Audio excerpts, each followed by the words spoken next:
Hi Yunus, it's lovely to have you here today and I'm very much looking forward to our conversation. If you would need to bet on a founder, who would you preferably choose? Someone more confident, fast talking, betting on big growth, or someone who is maybe a little more cautious, more measure focused and maybe a bit more steady? What would be your preference? It's a difficult question, but very important one. And let's be honest, most investors would probably choose the first type because it feels familiar. And sometimes that gut feeling steers us away from some better business results. And we will look into kind of like two examples. It's two dating platforms, both actually acting in the same market, but interestingly with completely different approaches. Yeah, I remember ritiene at that time was a game changer when it launched. They went like crazy, it was scaling crazy. But then things got messy for them, unfortunately. And then Blemble came in, and they started actually with a quiet launch. They were female founded and they did something completely different to ritiene. They actually started more working on trust and less building up on a hype. And I think that was a totally different approach, and to be honest, at that time it was also much more difficult for them to actually fundraise for money. That's right. Many people thought that they will never scale. I remember most investors don't like to say it out loud, but we are all biased.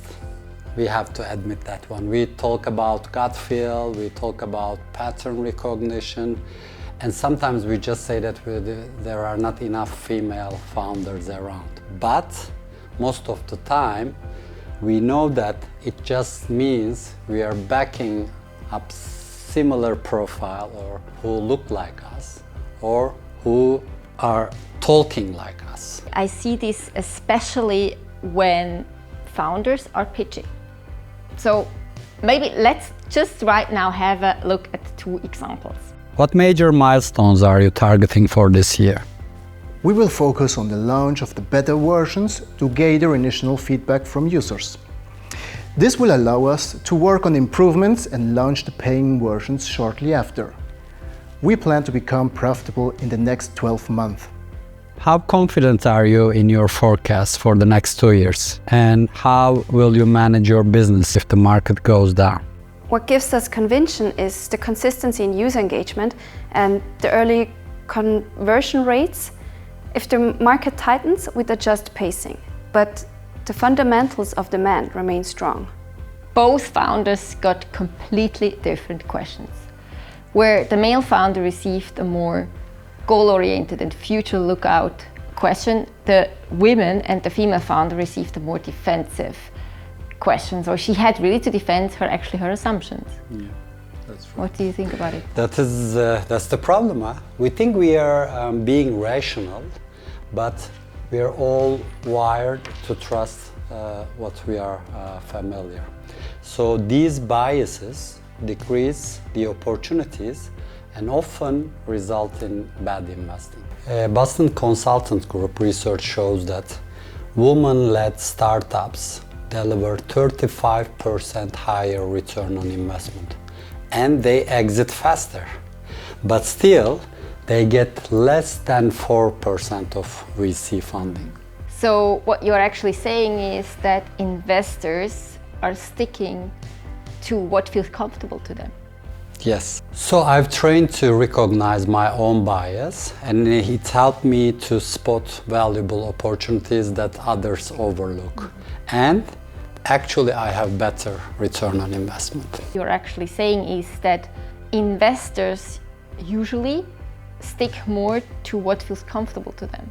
But back to the examples we had before about ritiene and Blemble, did it play out the same way with them as well? Yeah.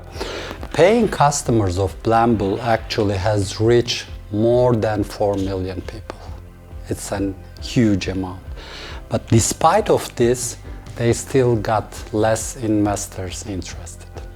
What's your bottom line from your investor perspective at that point and with all your experiences A couple of things. First, focus on substance, not style. And keep in mind that diverse founders deliver results. The second thing is, if you are ignoring diverse founders, you are leaving money on the table. And the last thing is conservative pitches. Sometimes it means bold ideas. Because maybe there is lying a little raw diamond somewhere that just needs to be unpacked. Fully agree. Thank you so much, Yunus, for being here.